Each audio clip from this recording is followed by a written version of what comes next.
Good afternoon. Welcome to Lunchtime on the Mountain. I am Brian Reagan. And you are Tyler Kelly. All right. Well, at least we have our names straight this morning, Jehoshaphat, or this afternoon, whatever time of day it is.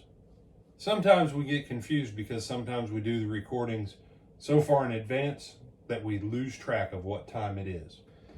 But it doesn't matter because today we are in Matthew 6:19 through 21. And Brother Tyler, if you don't mind reading those. Do not lay up for yourselves treasures on earth, where moth and rust destroy and where thieves break in and steal. But lay up for yourselves treasures in heaven, where neither moth nor rust destroys and where thieves do not break in and steal. For where your treasure is, there your heart will be also. All right. The simple truth that Jesus gives us here is that everything in this world is subject to the will of another. It is subject to the law of thermodynamics. Everything we store up in this world. Now you say, no, I'm not talking about you setting aside money in a 401k, etc. I'm not talking about that. Okay? But there comes a time and I'm not against you doing well. I'm not against you having stuff. You need to understand, God does not mind his people being wealthy. He does mind his people being covetous. And you say, no. If you were to look at where you've given in your lifetime as a Christian, just since you became a Christian, how have you given to the church? How have you done in your alms? How have you done in supporting the gospel? How have you done in those things? You know,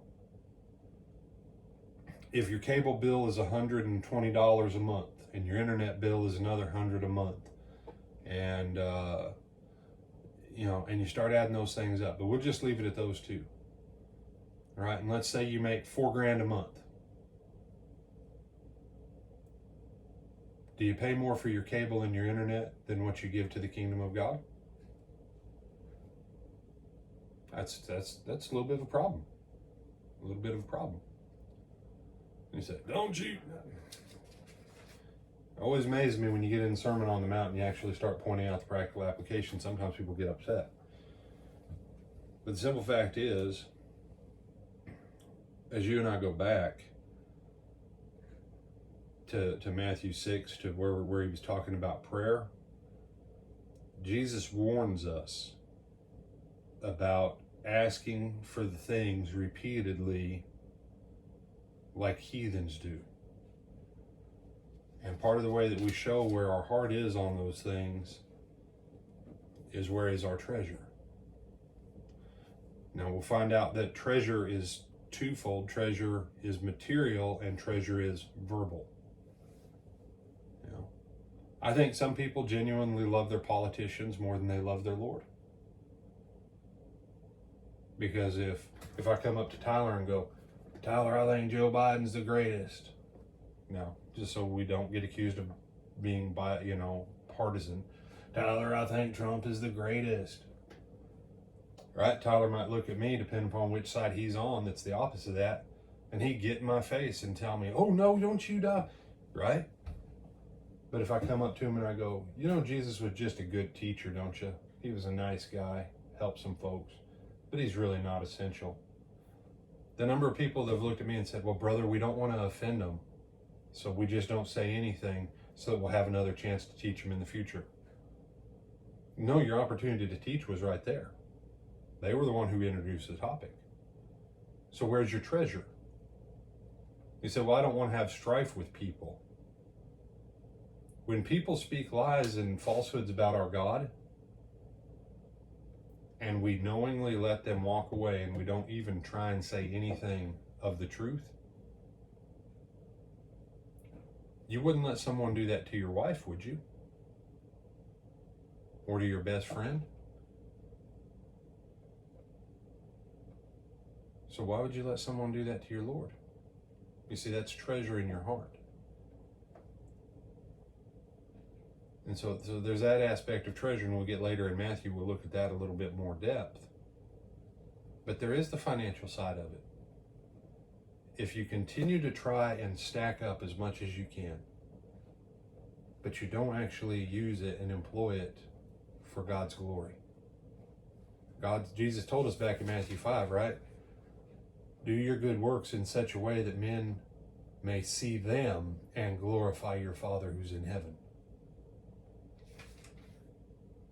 Your treasure. And here's the other thing, and we'll come back to this probably at a later point. You have a savings account in heaven.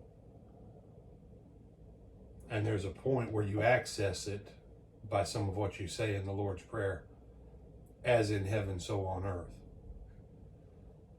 That's your desire. And everything you commit to heaven and heaven's economy, this world can't disturb. And if anything, in the time that we've had in this COVID garbage, have we not been reminded yet again how unstable, how temporary, how passing, how fleeting everything in this world is? Do you have some thoughts on this passage, my brother? No, sir. You sure? Yes, sir. You positive? Mm-hmm. You've never had experience with moths? I mean, I've had experience with moths before. Never had experience with rust? Yes. Okay. Don't let the things that get in the way between you and God get there, which means don't set up for yourself stuff that just makes sense now. It's like, because like I think we talked about, was it this morning or yesterday afternoon, where we talked about those Snickers bars or whatever. Mm-hmm. Yeah, it can be nice to have a Snickers bar now, but is it going to do you good in the long term? No, probably not, because it's just a bunch of sugar. And I mean, yeah, the chocolate's good and the peanuts are good, but if it's mostly sugar, it's not really doing you much good. Yeah. And because Tyler took it back to our discussion yesterday on fasting, it comes down to the question, and fasting is part of this question. Do you possess your possessions, or do your possessions possess you? That's where I'll leave your thought for the day.